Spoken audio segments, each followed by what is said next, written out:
When you sent me packing down Green River Valley, I knew that if you couldn't then... Happy holidays and welcome to Mile High Stash, the podcast that asks what 5 albums you would take to a remote Colorado cabin if you were stranded with nothing more than food, water, and a crank-powered Victrola.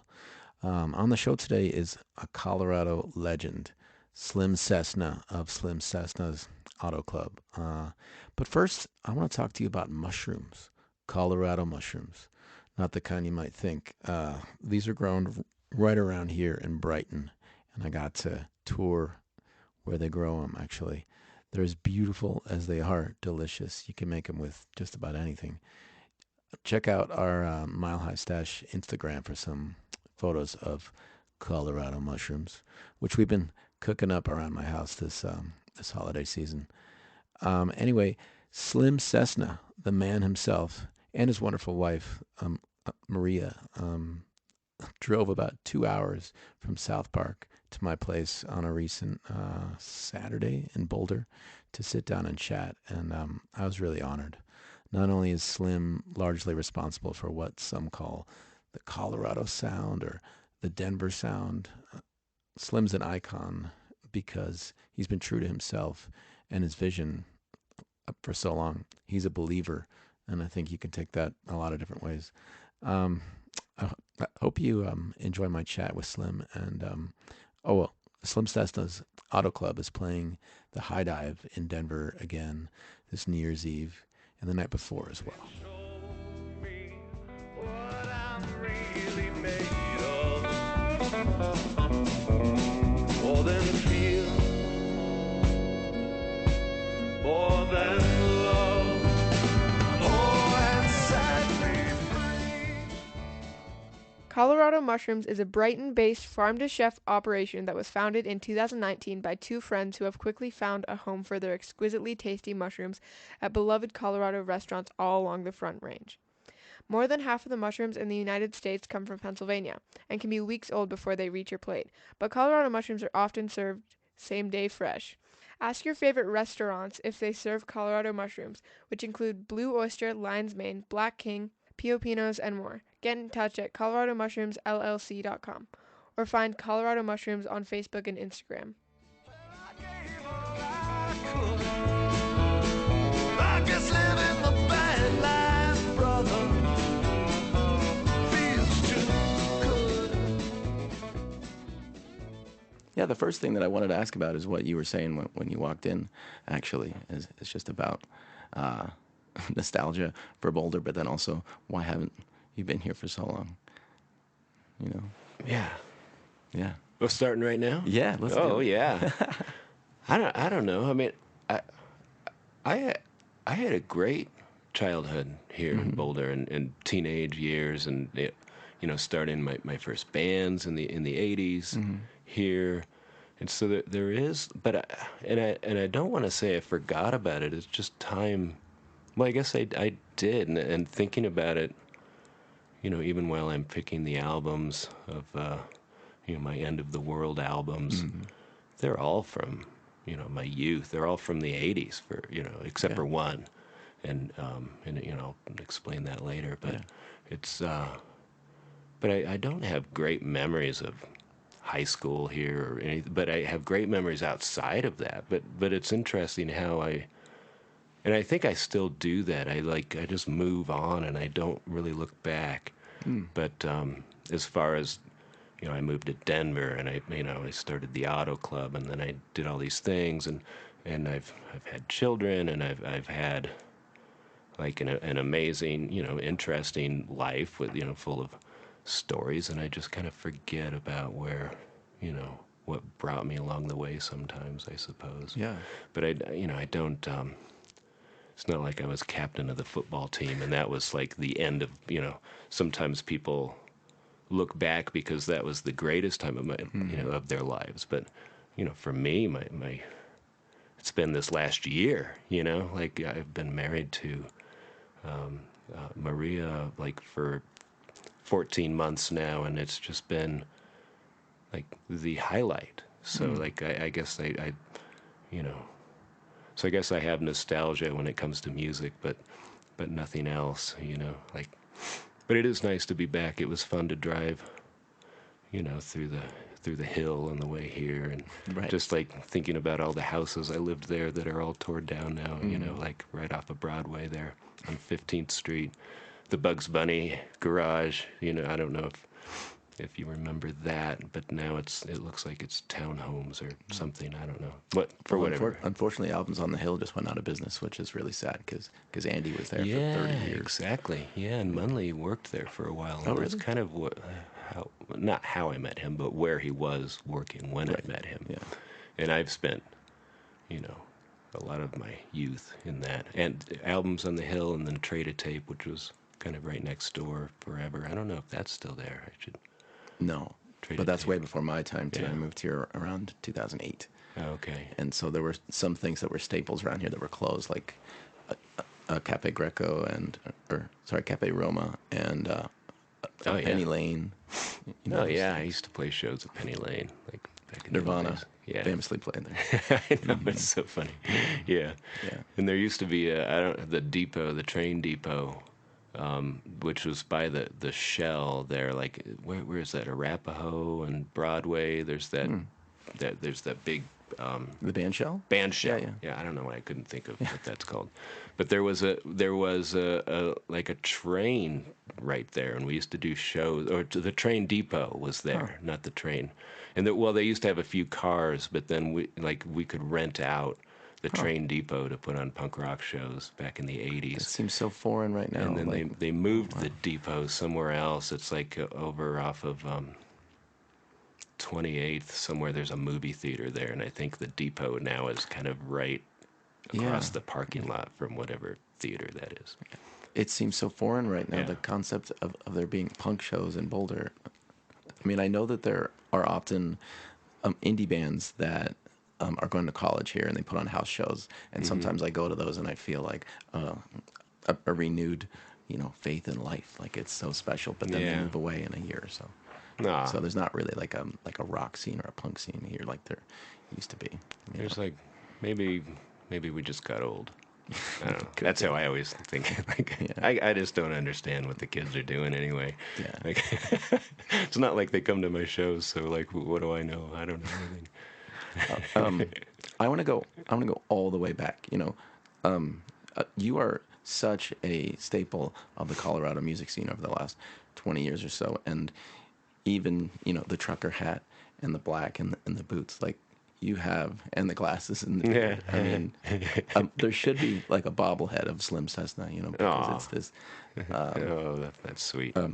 You're an icon, and so I find it hard, when I ask the question, what were you like as a kid? I find it hard not to think of like just a little Slim, like you would look exactly like you do right now. Like you would be like a few feet tall. Yeah, I used to dress as a cowboy also then. I mean, some of that is cultural. I mean, my father and, he's a preacher, but he always has worn cowboy hats. And I remember when we moved to Boulder, my father got a job at the church that isn't there anymore over on, I don't know. I don't even know where it is. East. Out by Baseline Lake somewhere over there. Yeah. But that's where I grew up also. And Where were you born, Slim? gosh, I mean, I consider myself, I'm all Colorado. I'm fourth generation. I just don't have the benefit of being able to say I was born here because my father was working for IBM out in San Jose, California, and that's where he met my mother, who's from Michigan. And but that was just a temporary place for him. And so when I was 6 months old, they moved to Colorado. Yeah. But my father's from here. He's from Boulder. He went to Boulder High. He grew up a block away from where we are sitting right now on Juniper. And my grandfather's from Longmont, and my great-grandfather came here because of health issues, back in the turn of, not this last century, but the one before then, from Ohio. And so there were people with breathing issues and tuberculosis or asthma or whatever it was, they would tend to come to Colorado for the clean air, and I guess it worked for him because he died of old age right here. That happened to Jimmy Rogers too, and listening to your music, I wonder when you were first exposed to Jimmy Rogers or music like that. Oh, I can't think of a time when I didn't know who that was. Yeah. Yeah. So your parents were really into music? I don't want to say that they were really into music, but I caught on. But my father was to a certain extent, and enough so that I was obsessed with everything. You know, like he was, like he would listen to country music, you know, on road trips, and we did have some records, and so I would just obsess over them. You know, as a child, just like staring at the Folsom Prison Blues album and being horrified and intrigued, and you know, with the sweat coming down his face, and just, I don't know, just from early on, I always knew what I was going to do. You know, When you started to play music, first of all, when was that you started, writing songs and wanting to perform? But then, was it immediately laden with, Christian imagery and references? probably, yeah, I would think so, because that certainly is where I've come from, and everyone who I've played music with, well, I mean, not necessarily now, but like at the time, like we were all in that same place. Like my second band was called Bloodflower, and that we started in either 84 or 85, I'm not sure, here in Boulder, and we were all living on the hill together, and just kind of scrappy, like street, I don't know, like just punk rock, but not, we didn't really call it punk rock then, so it's hard to, I mean, because it was more like Joy Division, and like, and we didn't call it goth either. Back then it was still called death rock, you know. Death rock. Yeah, That's the first I've heard of it. You know, for whatever that is, like Sisters of Mercy and Joy Division, and you know, the Birthday Party, and whatever else we were interested in at the time. And I think that I'm scrambling, and I think I already forgot what the question is. I'm sorry. When did you start to write songs and play in bands? It sounds like the early 80s. Oh yeah, early '80s. Yeah, so Bloodflower was with David Eugene Edwards from 16 Horsepower, now Woven Hand, and Jeffrey Paul, who was also Denver Gentleman after that, and Phil Ross and myself. But we all knew each other because of youth type of church-related activities, and we were the ones who listened to interesting music, but we're still part of that whole culture and scene and background, you know. Yeah. And so, yeah, I think it was always kind of had that that foundation, I suppose. Like, What did your parents think of your music when you started playing? well, I think they were terrified of it. Yeah. Yeah. Mine too. But I mean, they're good now. I mean, Yeah. one of my jobs, well, actually, my primary job at the moment is just being in fair play with my parents. We're there. My parents retired there, and you know, built a house, bought land for $3,000 in fair play in the '80s, and built a home, and retired there. And so, you know, it's out in the middle of nowhere, and they're older. And my father broke his back a couple years ago, and so we just kind of, and that's right when COVID was happening, and my whole business got shut down completely. So it was an amazing blessing that I was able to be there. And now Maria has joined me there, which is like as far as like real life angels from heaven, like that is crazy. She had like an amazing life and just decided to do that take care of, That's you know, wonderful. help my parents, like. So anyway, but so everything's good. So we're up there. Yeah. But so I mean, they got over their issues with my music. Yeah. But I think over the years I made it easier for them. You know, I like to hope I did. Well, I mean, it seems like everybody rebels, and so I find it really interesting, you know, that you were raised in the church and you start playing essentially rock music, but country and rock, and the first thing that you think to write about is Christian and inspired at least, and you know, that fascinates me. But then I would assume that most of your audience is not actually Christian. Oh gosh, no, No. I would say not. But I mean, not that I'm like judging anybody or Yeah. even thinking about that, or you Yeah. know. But yeah, Yeah. I mean, it's just we just play rock clubs Yeah. just like everyone else does. Yeah. But I'm sorry, I'm interrupting. No, you're great. Yeah. Part of, I mean, you know, I'm a believer, but that isn't like I'm not out trying to evangelize Right. or. I mean, and a lot of it, quite honestly, is you know, I'm not as worried about it now as I used to be. Like I was just obsessed with country music all through the '90s. Like I have no idea what was happening in the world of music. You know, like I never knew what Nirvana was or how awesome they were until after that guy died. You know, and it was all in retrospect, and everything is like I didn't know. I was just pouring through, you know, albums and listening to the history of American music, and Yeah. and I was single-minded in a quest to understand what it was, you know, and so much of it is gospel music, and that's just. And I love gospel music, and I can talk about that with my albums later. Like it's like whether you believe in it or not, it's going to take you to another place. It's going to elevate you into a higher place, you know, and that's just what it does, and that's what it's designed for.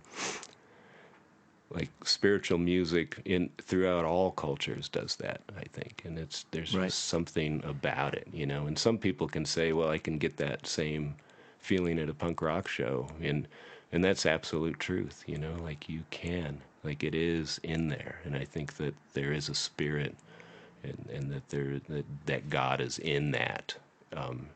Whether you're listening to David Bowie or Mahalia Jackson. Yeah. Yeah. I was going to ask you what shows, you know, you might have seen growing up that inspired what you would become as a performer, but I'm also assuming that some of that answer might be church. Yeah. Probably. Well, the church I grew up in wasn't really. I mean, there was a church choir, but it wasn't like a. I mean, we were here in Boulder and a bunch of white people, you know. Yeah. Like, They weren't stopping their boots around. yeah, it wasn't. Like, but yeah, I mean, I don't know. I mean, I listened to. Like I didn't know, like even like how I was just saying about the '90s. I didn't know anything about what was happening culturally with music in our country, but also when I was a kid in the '70s, and I loved music. It was the most important thing to me in the world. But I had no idea what was happening in pop music Right.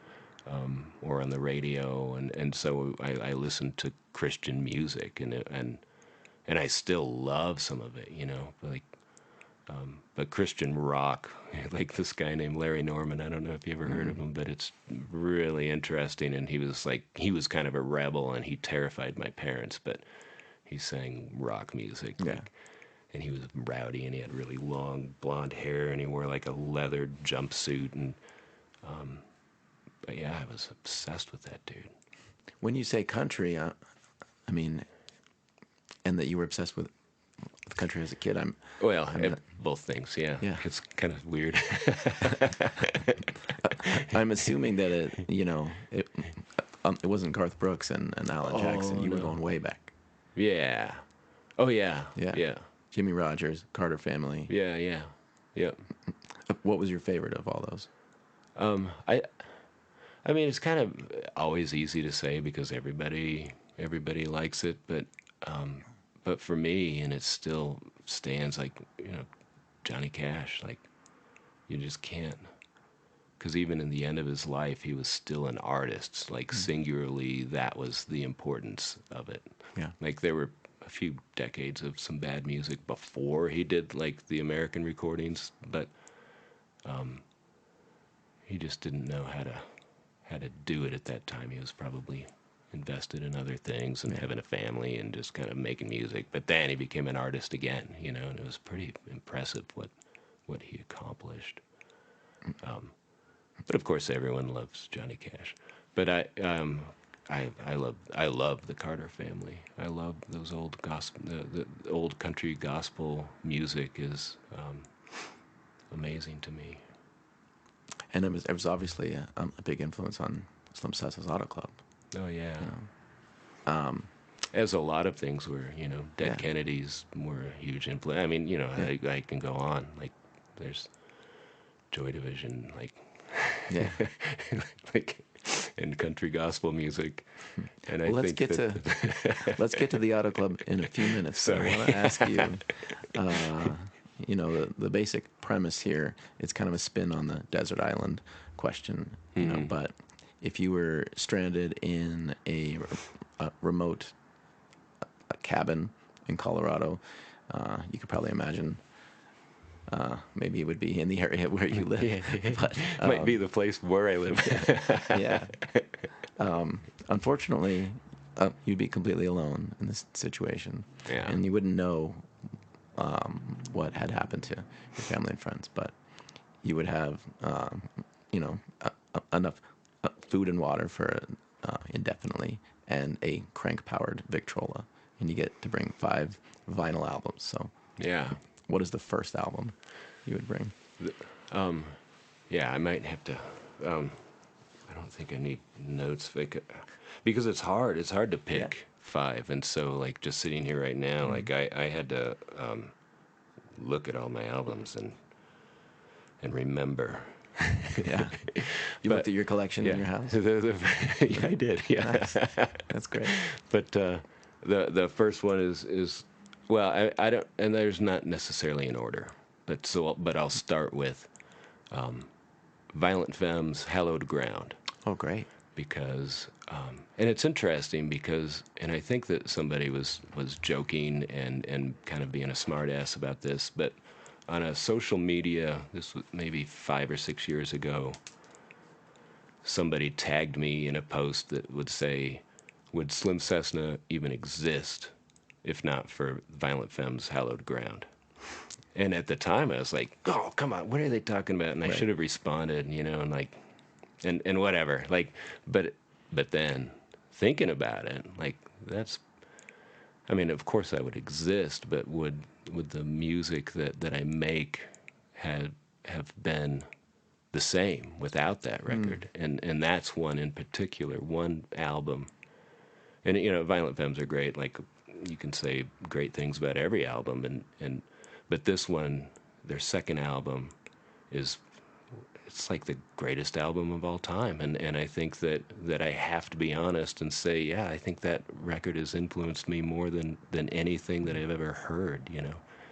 There's like one of the most beautiful and bizarre, like, murder ballads, you know. That's how the album starts, you know. And then it moves into like unironic gospel music. Right. Like, and that's the part that I love, and that's the part that I loved then. There's no irony. There's no like, you know. It's straight, like, this is it. This is our song. It's about Jesus. Yeah. And we just played a murder ballad, you know. And that is, in essence, what American music is. Like, that's the stories and little murder ballads and gospel music. That's the history of our music, you know, as far as, you know, folk music goes. Right. So it's pretty cool. I Really saw- great album. I saw a video recently that was the Violent Femmes at Woodstock '94, and I forgot that they played, because you think of the famous Nine Inch Nails set where they're covered in mud, and then Green Day and all that. Yeah, yeah. But actually, the first night, I believe, one of the prime sets after the sun went down on the big stage that had 200,000 fans there. The Violent Femmes were absolutely commanding this audience.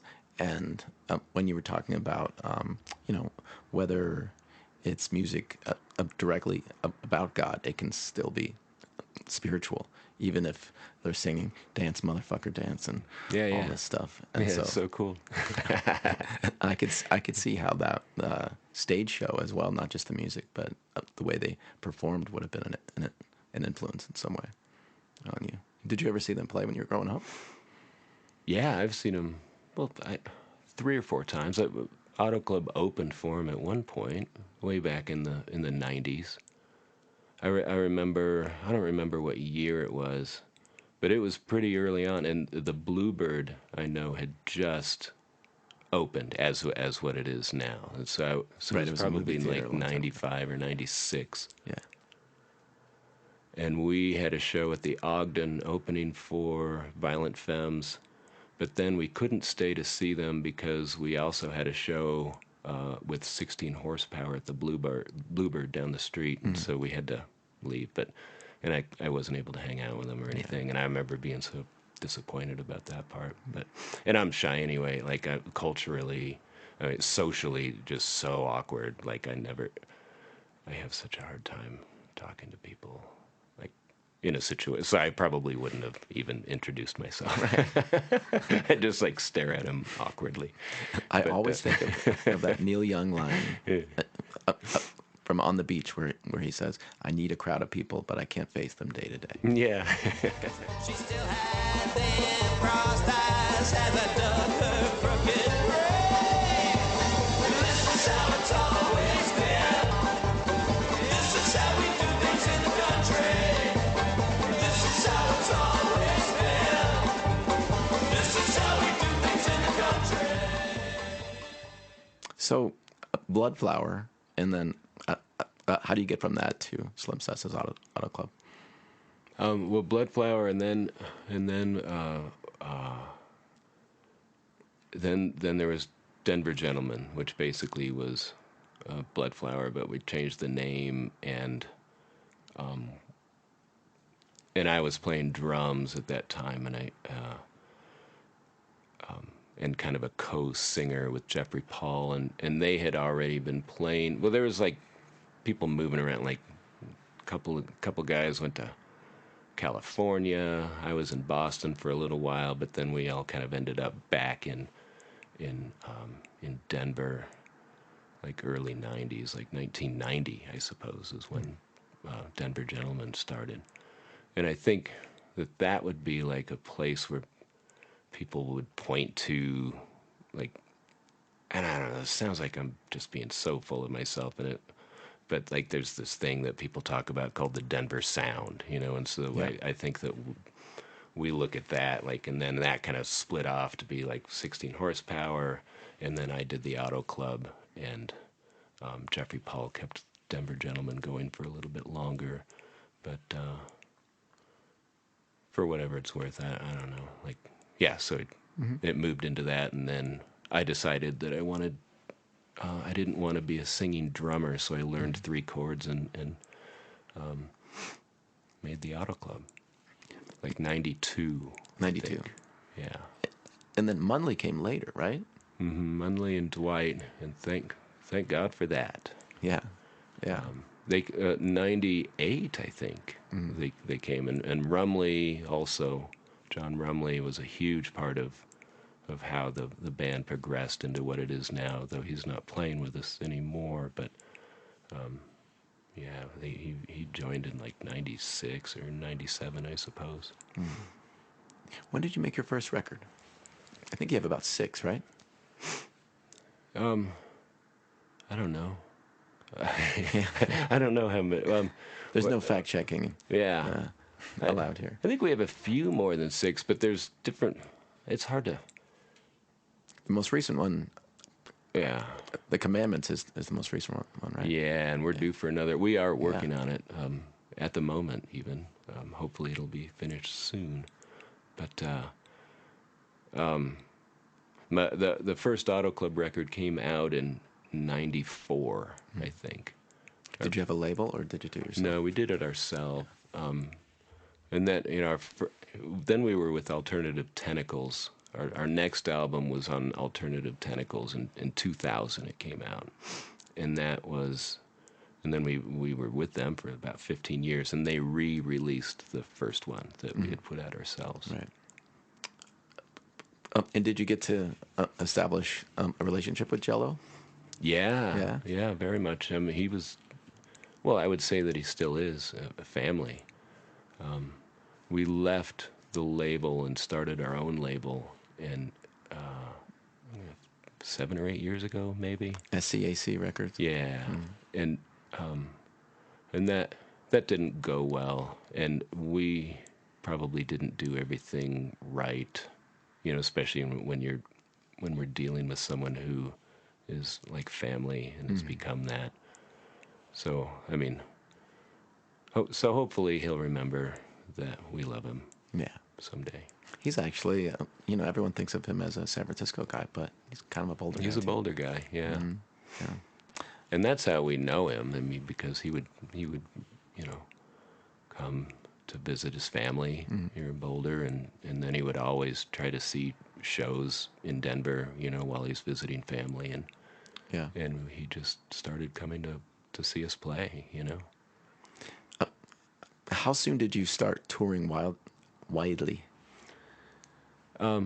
Wildly and widely, I guess. Consistently, as far as like of course, the last couple of years, like that totally crashed, but like we're just starting to figure that out again now. Doing that consistently, where that is that's the drive, and that's like how we're all trying to make our money, and doing, with that, 2000. Yeah. But at the same time, I've been touring nationally since 1986 with Bloodflower. Yeah. Before that, and then Denver Gentlemen. I don't think we ever toured, but Auto Club did a few tours before 2000, but really we didn't get rolling until we were with Alternative Tentacles. Do you feel like you're almost more well-known in Europe than in America? Yeah. Yeah. I was on tour with Gasoline Lollipops. We actually opened for you a few times, but yeah, I know, and I'm sorry, I'm so socially weird. No. I probably didn't say anything. That's all right. I just felt like I was at church, and everybody who we talked to, like from the drivers of the vans that we had to people at shows all over Belgium and Holland, they were just like, "Oh, do you know Slim Cessna's Auto Club?" Yeah, it's kind of weird, right? How did that happen that I don't know. you established such a fan base over there? I think that, that was, I think, because of 16 horsepower going there and establishing it first. And not like, I don't think that we're necessarily riding on their coattails, like we weren't it wasn't like anything nefarious of us, like, yeah, well, I used to be in a band with them, but people there, like, were so obsessed with that band that they researched everything about it, everything about, like, who was in bands with them before, right. And then there was already kind of a thing called the Denver Sound that a writer, I think in San Francisco, had started that whole thing, and I might be completely wrong about all of this, but we didn't really have to do a lot of work like what we had to do in the States for that. Like, we just went there and it was already like, oh, it's the guy that used to be in Denver Gentlemen with Dave, type of thing. And it just worked. And then we got on a label called Glitter House Records over there, and kind of, I suppose it's like a sub pop of Europe, and that was helpful. But that's also the label that does Woven Hand, and so it just kind of, everything just worked that way. And so I'm thankful for those guys for helping it make it easy for us. Right. They paved the way a little bit. Yeah. It saved our asses on that tour if we would play a Johnny Cash song. And well, but especially if we would play Country Roads by John Denver, there were some places that were full of like, soccer hooligans in Belgium, and we felt like this place is about to pop, in a bad way. And then we would play Country Roads, and everybody's singing along. You also went to Russia to play, didn't you? Yeah, What was we that have. We've been there twice, and that's a huge part of like our business. Like it became, financially, like you wouldn't think that like having to get on an airplane in Amsterdam and flying to Russia would actually financially save a tour. Like, but it's just a very. How did that come about? I think that came about because of Munley. People and whatever social media they were using, somehow some of his work in writing and some of his other records with the Lupercalians and the Lee Lewis Harlots before that, and just caught on. Like, and so Munley became like this personality in Russia. Wow. And that's another one where the rest of us were just tagging along, like they're all there to see Munley, and it was great. Like, What kind of places did you play? Were they clubs? yeah, we played clubs.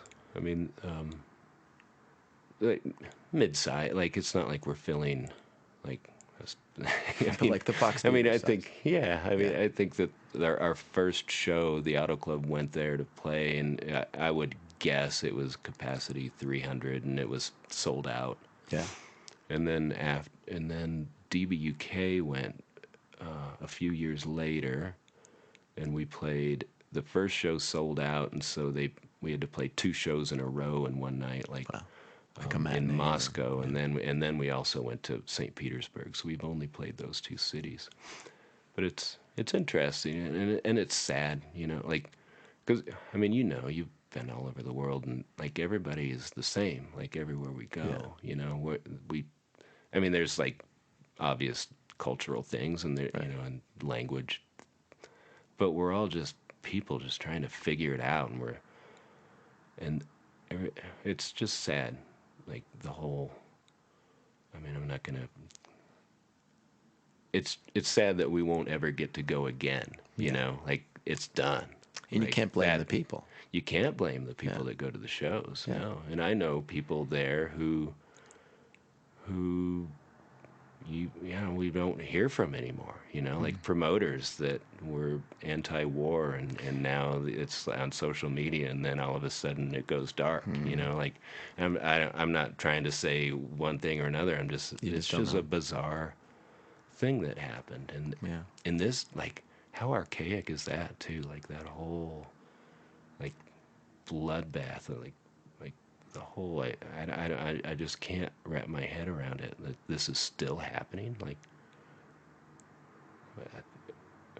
and people who I know, are like involved, are like probably had to go fight and Right. shit Right. like that. Like, whoa, that's just crazy to me. I And wish it's there was sad. something we could do to just end the war. To just Yeah. end it. But it's sad for me personally, and us, like we, Munley and the Lupercalians, that was part of. They just returned from Europe, and that was going to be one of the shows.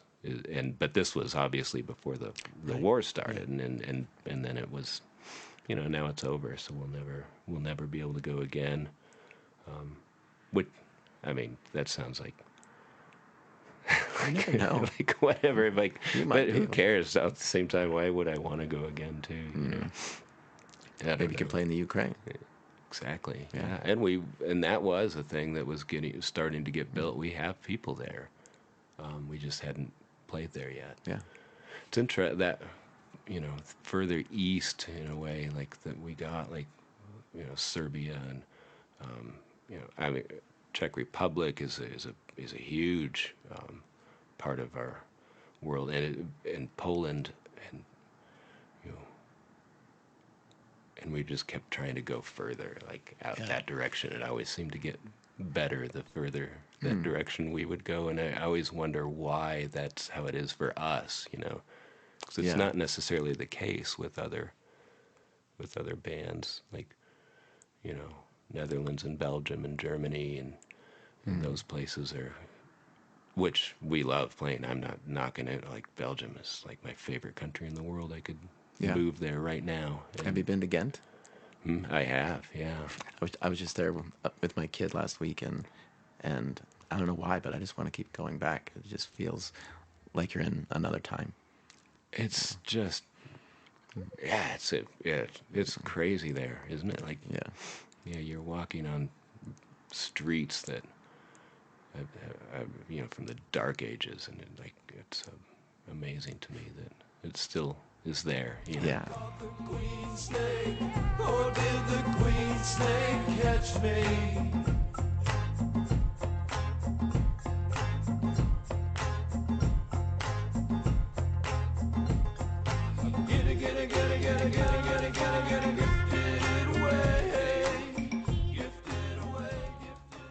I wanted to ask you, how did your relationship with Munley start, and what does it mean to you after all these years? Yeah, Munley and I became friends before we were playing music together. He had Munley Didarhi, and Nick from DBUK was in that band playing trumpet in the '90s, and then I had the Auto Club, and we started playing shows together. The two bands here in Boulder, we played at the Fox with them. We played at the Boulder Theater with Munley Didarhi, and then also some shows in Denver. But it was kind of like with Munley, it's always been instantly like he was more family than a friend, and like a brother. And you know, he was very active in with my kids. Like he was also like the babysitter for George and Amelia, and I don't know, and so it just kind of seemed to make sense that he should be in the band. Did your songwriting click immediately? Yeah, and then he kind of took over as the primary songwriter, and which is amazing because, you know, it's like, yeah, because that's his gift. We learned that we I mean, it's not like it happened overnight, but over time we learned what our gifts were, like, and his is certainly as a songwriter, you know, like way more than me, and I'll have a song here and there, but he'll write things, and this is something we don't talk about, and I can be completely wrong, but like for me to sing, you Right, know, like right. as if it is part of like his understanding, at least, Yeah. of me, and so That's a symbiotic so relationship. it's very cool, you know, and it's not just him, Dwight too, like and Rumley, like when the band was really starting to move, and when Always Say Please and Thank You came out in 2000, and then we just hit the road and kind of have been on the road ever since, you know, like it was like because of those guys, like everything just clicked and finally came together, and I was able to let go, because I had been trying to be a country singer, you know, and I was trying to figure out how to do it right, and and I just wasn't very good at it, and I think the reason for that is because I've always been kind of weird, you know, and I wasn't really like that, and so so it took like having these other people with me who were also like really interesting oddball people, where we were just like, well, who cares, like, and it wasn't spoken, but like we just dropped any idea of genre. And I think that Yeah. that is the most important thing, and of what we've been able to accomplish. You know, it's made it hard in a lot of ways, because we don't fit into like any kind of club or group of music, It sounds like I'm so full of myself, and I'm trying not to be. You're explaining how you found your sound. I don't think It's like yeah. one of the greatest things that we've accomplished is not sounding like anything else, and being exclusively our own thing. But that also like doesn't work for record stores or Spotify or all of those things. It's like it doesn't help us to that we're the only ones, and so people have to discover us separately from how I learned how to discover music when I was a kid, Right. Well, this is like this and that's like this. And so like, and I don't think I'm being too full of myself to say that, that's something that we did, Yeah. It almost sounds like the Grateful Dead. In a way. Jerry Garcia used to say, not everybody likes black licorice, but people who do really like black licorice. Yeah. And so that's kind of like Slim Cessna's Auto Club too. I think it is, and yeah, that's true. Like, and the people who follow us and appreciate what we're doing, they're like that. Like, and they kind of obsess over it, They're going to keep paying attention. Yeah. You don't necessarily need all the marketing in the world because they're already sold on it. So number 2 choice of albums. Oh yeah, let me see. I got to look in here. Oh, number 2 album. It's another 1980s album. Came out in 1980. Joy Division. Closer. It's like, it still holds up. Like, I still listen to it. I still put it on my turntable, and like, I want to listen to a really great record, and so, of course, it's gonna be that. Even the cover is like gorgeous, and the music and the arrangements. It's just the most lovely, visually, and the soundscape of all of it, and it still holds up. It's timeless, even though it's so 80s sounding at the same time.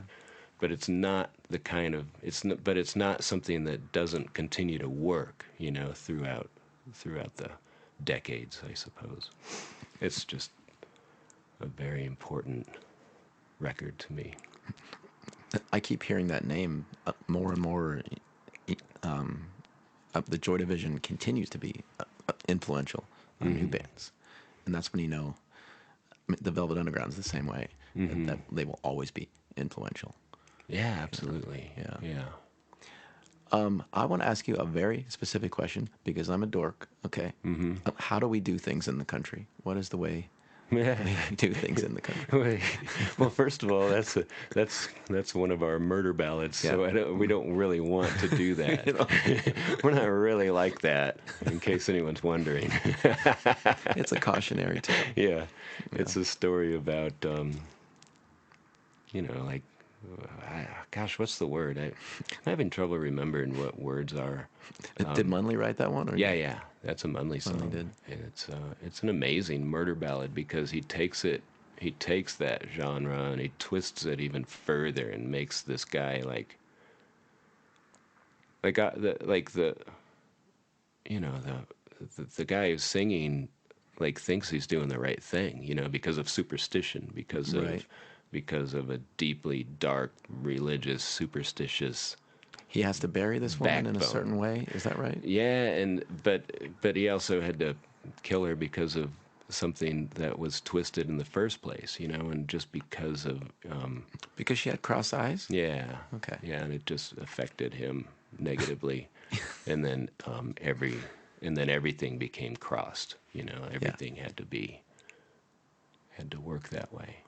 That was the first song of yours that I ever heard, and it fascinated me. I wanted to know, about each line, because it's a short story in a song. It's not just your average. But that's what they did back in the day with country music, with these albums, these songs that influenced you as a kid when that was all you wanted to listen to, right? Right. Yeah.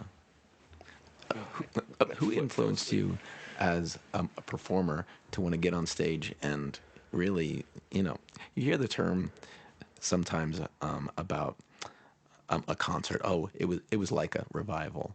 Yeah. But your shows really are, like, that's not exaggerating to say that. Yeah. And it's not like we set out to make a revival. I mean, so much of that is just us having a blast, you know, like having fun, like Munley and I doing a thing and trying to outdo each other and goofing off, you know. And then it kind of, I think that people say that it's like a revival, and I get it, and I'm not knocking it, but it's not like we're up there saying we got to make this a revival, you know. Yeah. When in really we're just having a kick-ass time, you know. Every night, like every show, like it's just a blast, and it doesn't matter how tired you are or whatever, like, and also it's our job, like, to do that, but like, but I mean, it's interesting because I mean there was a certain time also in the 80s, of course, like, but this was very influential for me, and part of how I became friends with Dave Edwards and Jeffrey Paul in the first place is we were all kind of obsessed about U2 together in the early to mid 80s, like with the first couple of albums, Boy, and then October, and then War came out, and then they played at Red Rocks. Yeah, under a And blood so- red sky. Yeah, and so it's 1983, and I'm there with my friends, and we're right up front. You Oh, know, you nice. can see us in the movie. You And it was know? raining, right? Yeah, and it was just like, but like whatever you think of them, and I'm not like, I still those first three albums for me are still special. Like they weren't much older than we were. Like I always loved that, like that they were still teenagers themselves, and they were just reinvented how to play music because they weren't really that good at it, and but then it changed the world of music. Like it wouldn't sound like it does now if that band never existed. And you can say that you love them or hate them. Yeah. And I get both sides, and it doesn't really matter. But like, it was kind of like a big deal back then, you know? Like, wow, like there's nothing like this that has ever happened in the world. Like music like this, and it's also spiritual. Like there are also like a lot of Christian references. So me and my friends could like really latch on, you know, like, wow, that's really interesting. We're here at Red Rocks and it's raining, and that dude is like all over the place, you know, and he was a great, amazing showman, like, especially to me at the time. So that would be a huge influence. And then I would also say the Talking Heads, seeing the movie Stop Making Sense was a really big deal for me at the time. And right around at the same time, within a year or two, you know, those two things happened. Yeah. Where it like I could identify, like I wanted to do shows like that, you know. I didn't want to just stand there and play music. I wanted to put on a show. I wanted it to be something that would be remembered, you know, Yeah. Yeah. beyond the music even. It's so surprising to see, or to hear you say, U2 was such an influence, but it makes sense. And I think when someone is so ubiquitous, we forget that they ever did anything that was positive because we're so sick of them. But Right. I mean, know. yeah. I mean, I would love for them to go away so I can just have my good memories. right, yeah, yeah.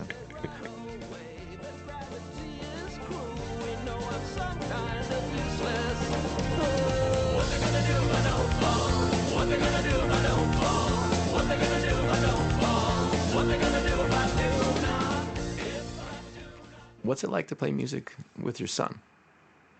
It's incredible. It's Yeah. great. Like, I mean, it always has felt like a family band anyway. Like, kind of the way we set it up and the way that, you know, like, and it just makes sense that he should be in it. Though he certainly doesn't have to. He's got his own things, and I'm going to even talk about it. Snakes as is a whenever. really good band. Yeah, With a really good record, Yeah. for sure. I'm going to have him on the show for sure, too. Oh, good. Yeah, because he's really good. Like I always think that he's better than all of us as far as, you know, like really crafting like these amazing songs and he's such a great musician. Like he's beyond anyone else. Like, And he's known Munley probably since he was born, right? yeah, Yeah. So that's definitely like a family. right. Yeah. Yeah, and he has one tattoo, and it says "Doter made me do it" on his arm, and that's a Munley line. So he's pretty much. Choice number 3 here. All right, what do we got? Oh yeah, album from 1983, the very first Waterboys album, Oh, wow. and it's actually an EP, so it's a mini EP, and They're Scottish, right? yeah, and it's so cool because it's very similar, and it's also from the same time, but this one still lasts, and the Waterboys also didn't get weird like you two, but it's very spiritual, but mixed with like Scottish folklore and but then also like references to C.S. Lewis, who wrote the Narnia books, and like just all of the things that a young teenager trying to figure out, find his way through the world, like in the way that I was, and my friends were. Like, that album is just spectacular, and the site it's kind of saxophone heavy. Actually, all the first 4 maybe Waterboys albums are real heavy on the 80s saxophone, Right. but that doesn't, and that sounds like I'm being negative, because it can be negative, but also it can be like great, like David Bowie. Like, you can't not have saxophone on, Young Americans.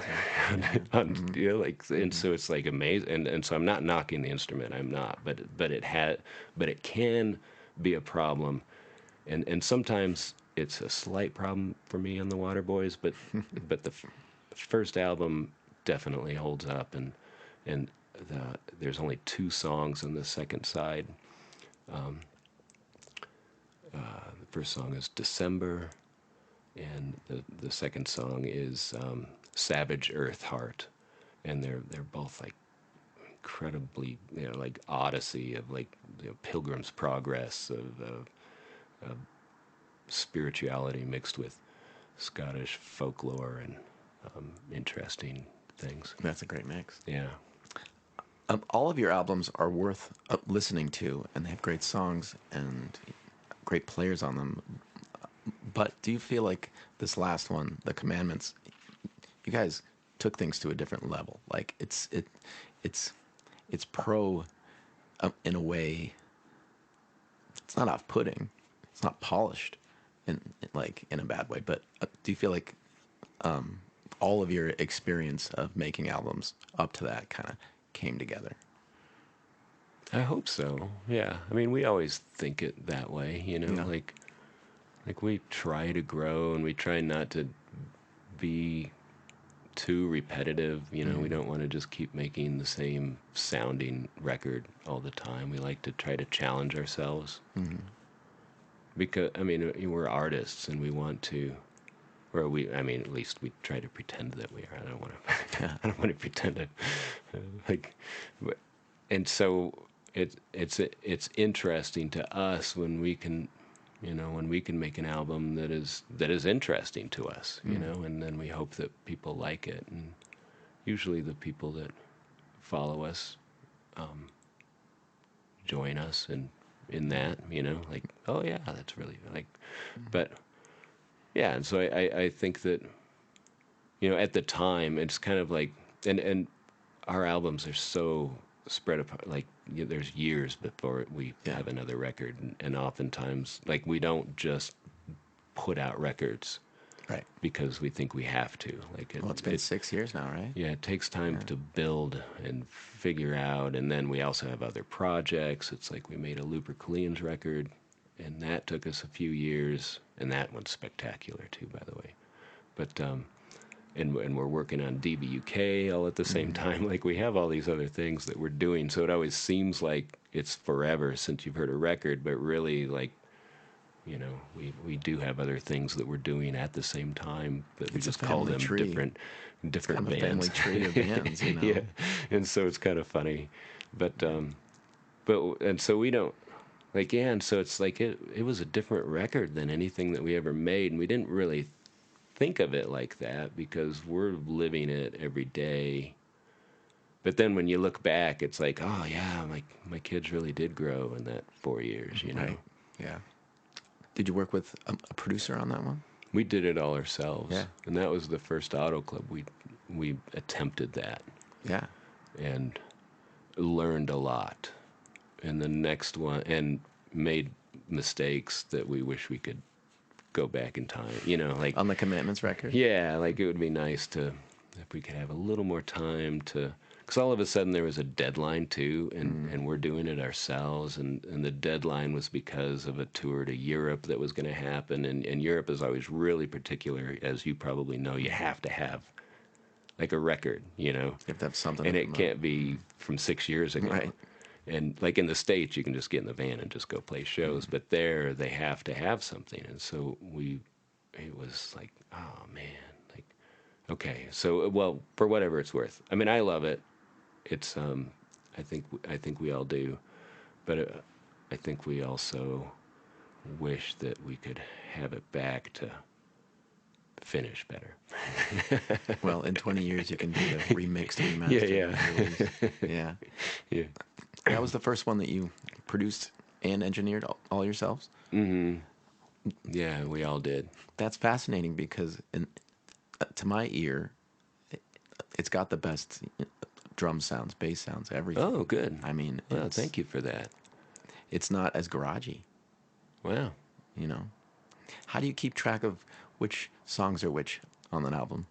Because I really, I know which ones I like the most, and I don't know how to refer to them exactly. Yeah. We really like to mess with people. And that starts with Munley. He's really good at that, you know? Like I think that Cypher, our album Cypher, I think it came out in 2008, which I still think is our best work and really hard to top. You know, when you make something and it's like, how can we make this better than Cypher, you know? Right. And that's a feat, I think, for us, because that's our top moment, I think. But wait, why am I talking about that? Oh, but that was when, you know, Munley really went for it, and you know, we created our own cipher, and all of the text on all of the album is in a code, you know, and we tried even to get Alternative Tentacles to jump on board with us, and even allow their information to be in the code that Munley made, you know, of this cipher that you have to like try to figure out, like song titles and everything. Of course, all you have to do is put the CD into iTunes and it shows you all the right things. But they didn't go along with that. But we were able to at least put the album title and all of the songs in that code. And then when we re-released it on our own label, we were able to put our own label information in the code. But it's just like, I don't know, like I think people have come to expect those things from us now, and more often than not, that's because Munley is awesome that way, and he's just a very interesting. It's just, whatever. It's just great that I get to be in a band with him. He's almost like the Neil Peart of the band, you know, the one writing these Yeah, songs for people to decipher. creating other worlds and making us all go along on the ride with them. You know.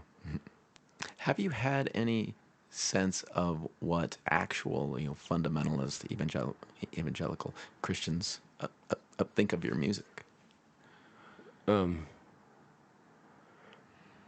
I don't know. I honestly don't know. Yeah. I'm not. I don't know that world. Yeah. I'm not interested to know it.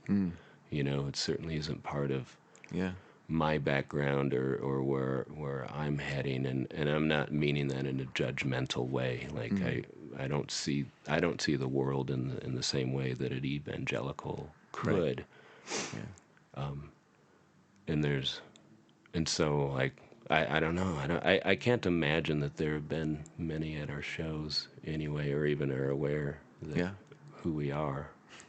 I was raised in a Catholic family, which means we were very, very religious in that you had to go to church, but we never talked about what was in the Bible. We had no idea. We had no education in that way. And so part of the reason that I find your music so fascinating is that there might be a lot of people out there who identify fiercely as Christian and maybe would see what you guys look like and what the music sounds like and think it was evil, bad, whatever. And then if they actually sat down with the lyrics, they would say, oh, this guy knows more about what I claim to be than I do. Yeah, maybe.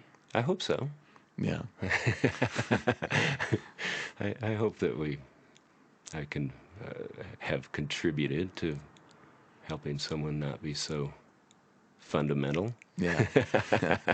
I would love to hear a Slim Cessna's Auto Club song on country radio in between, the songs about trucks and girls and beer. Just all of a sudden, one of your songs.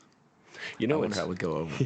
You know what's interesting? I got to look at my phone to get the name of the bands, and it only kind of relates, but there's a tour that's happening, and you might know these bands, and I don't, and so I still haven't really looked into it. Obituary, These are like death metal Carcass. bands. Yeah. They are between those, so those bands are on tour, and I'm getting messages from people all over the country that says, and they're showing me videos of, I'm at Obituary Carcass, and they're playing, and it's all scack between the set breaks. So Oh, wow. their whole tour, apparently, they're playing the Auto Club between bands. That's And really so cool. that's like pretty awesome. Anyway, I'll have to look into what those bands are, and I'm sorry if they're listening that I don't know, but I'm going to learn, and I'll be a better person. Okay, so what is your number 4 choice? Number 4, Bob Dylan, Saved. Oh, wow. Yeah. Greatest gospel record of all time. Wow. Like, well, it came, so he had like a trilogy of gospel records. Slow Train Coming, Saved, and then Oh, I forget what the third one was. Shot of Love. Shot of Love, yeah. And then I think after that he came out with Infidels. I think that's the right order. I think you're right. And then he was kind of a big hit, like on MTV and stuff, with Infidels, and had the Ray-Bans on the cover, and he was cool again. But still, like with a very spiritual edge that he maintained after those very specific, in your face, like no fear. Like, I'm just going for it. Yeah. Like, he had an experience that happened, like that was real, obviously, because these songs are like, you don't just make that shit up, I was only 1 or 2 when this album came out, so I didn't see him on that tour, but I have listened to recordings of how he was really preaching on stage, too. It wasn't just that he was playing these songs. Yeah, he was going for it all the way. And I like I told you before, I wasn't completely in tune with what was happening in popular music at the time, though I was just starting. Like, I had already seen Devo on Saturday Night Live, and so I already knew that there were people like me in the world. That Weirdos. Yeah, that it wasn't that it took, that there is like this other thing, and so I was very intrigued, and so that was pretty cool. But I remember I was with my mom.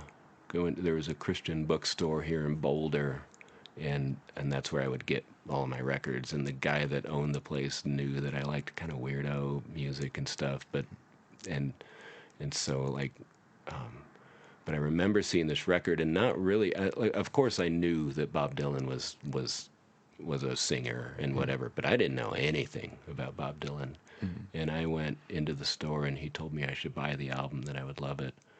And so I have the same record. I bought it in 1980, and it's like a life-changing experience. Like, it rocks harder than anything. Like, you can't deny the power of how hard that record rocks, you know? Like, the, it's Why Saved of those three? because it's the heaviest. It's really, really, I mean, they really pour it on. It's the greatest gospel record of all time. Wow. And the other two are great, Yeah. and this one is better. Slow Train is pretty subtle. Yeah. You know, it's not as in your face what it's exactly getting on. And it's great. You Like, know. I mean, that electric piano sound on that album is so cool.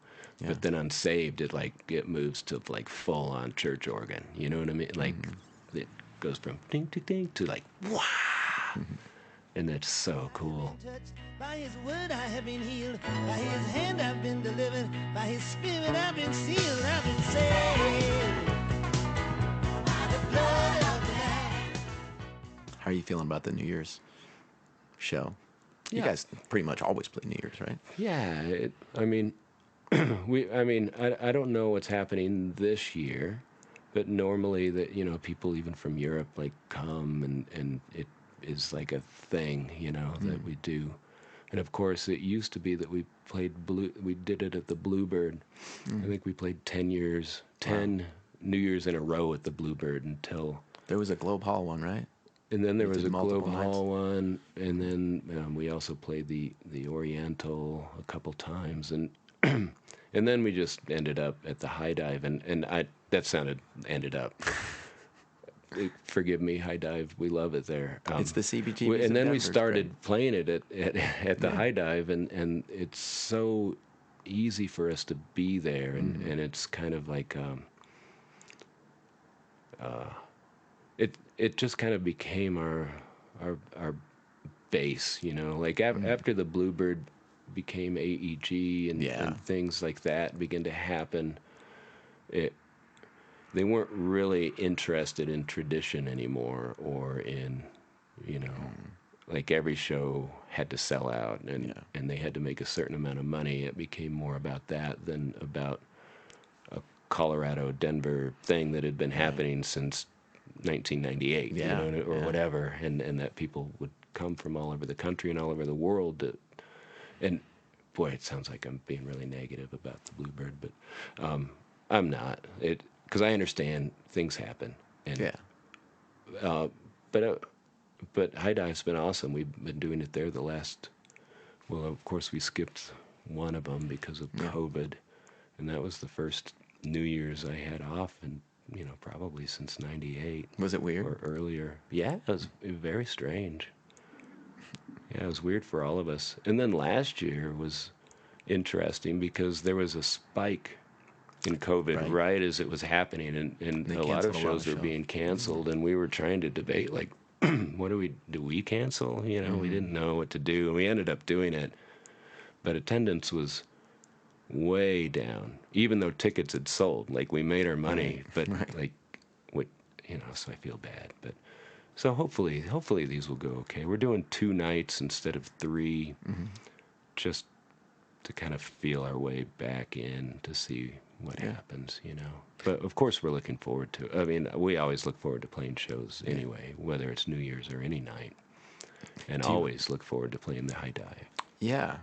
I mean, there are so few independent venues left. I believe the High Dive and the Oriental probably are it. There's HQ across the street now too, though, right? Yeah. Yeah. We played there. Which used to be Three Kings. Uh-huh. Yeah, we played HQ like last, I don't remember when, last spring. Or maybe it was in the summer. It was great. Everyone was super great over there. Peter Orr and I don't know. It's fine. Yeah. Do you have an intention on New Year's of in some way, carrying people into another year or a better life or something like that? No. I used to have an intention of getting really drunk and enjoying myself that way with the audience, and I haven't been drunk in 1.5 years, so it'll be interesting to see what happens. But I'm not going to be drunk. Yeah. So you haven't been drunk your entire marriage, is what? Yeah, I haven't. Yeah. I still, I mean, I still have beers, Right. a couple beers here and there, but I used to be a drunk. Yeah. I feel like I was known as, Slim's that guy that'll outdrink you at the bar, you know, Right. after the show, and that was true. Hmm. And I think that I don't want to die anymore. What saved you? Hmm. What changed you? Just I realized I was just on a self-destruction path, Yeah. and all kinds of bad things were happening to me, you know, relationships and all kinds of crazy things. Yeah. So I'm not, I don't want to make too big a deal of it, but so I was, you know, I recommitted myself to my faith, and I stopped smoking after 38 years, and I stopped being a drunk. That's great, man. Yeah. Congrats. Yeah. Yeah. So anyway, and then somehow and I don't think I was overweight, but I lost 50 pounds. Really? Yeah. Wow. So I that can't happened. imagine you weighing more than about 140 pounds. So. I'm pretty close to there. Yeah. Okay. Fifth Sorry. and final choice. Yeah. Oh, fifth, yeah. So the fifth one is my son George. A year ago, I think it was about a year ago, when his album, his solo album, Lucky Rider, Yeah. It's came good. out, and I'm so proud of him, and I honestly think, and I could listen to it over and over and over and over again, and I have, and it's one of the best.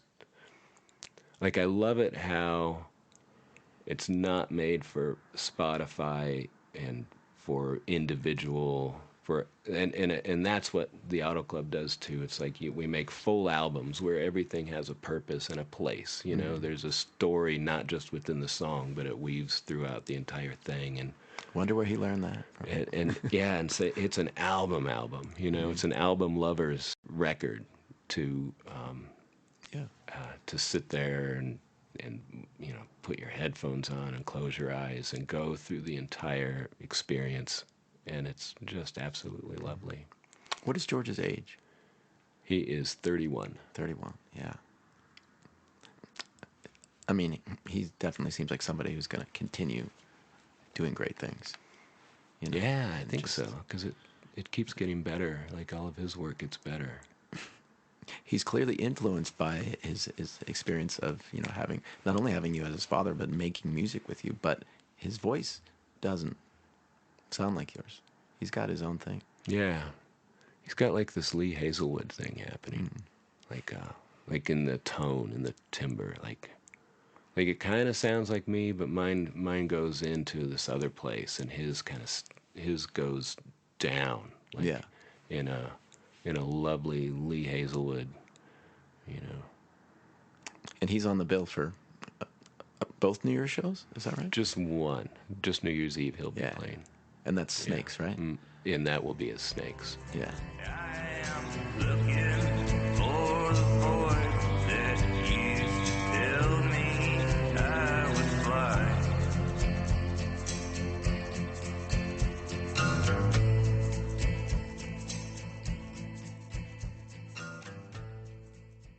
How far along, or what are the plans of writing and recording another SCAC? Or you referred it to as SCAC, which I liked. Yeah, we are working on it now, and we have been for quite some time, a couple of years, but all at the same time of recording the newest Lupercalian album that came out last summer, and a new DBUK album, and it's all part of Munley's Lupercalia and a series. So it's going to be a 3-album series, and the Lupercalians released the first, Auto Club does the second, DBUK will be the third, and hopefully we'll be finished with ours soon.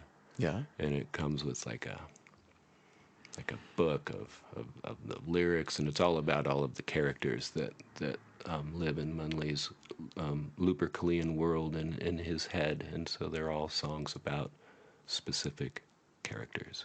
This is really exciting. Yeah. So you think maybe a year from now it might be out? I hope so. Yeah. Yeah. Okay. Hopefully sooner, but Thank you so much. And we're doing it all ourselves too again. And, Yeah, and well, have learned from it worked out things. last Yeah. time. Thank you so much for driving all the way. Oh yeah. I guess I would say up here, but it might be down here. Oh, we're down. Yeah. Yeah. I said up though too. I think maybe because it's slightly north of where we are, but yeah. Right. I live at 10,500 feet. So. Man. In South Park. Yeah, just south of Fairplay. I appreciate it so much, and I had such a blast talking with you. Yeah, likewise. Thanks, man. Yeah. Thank you.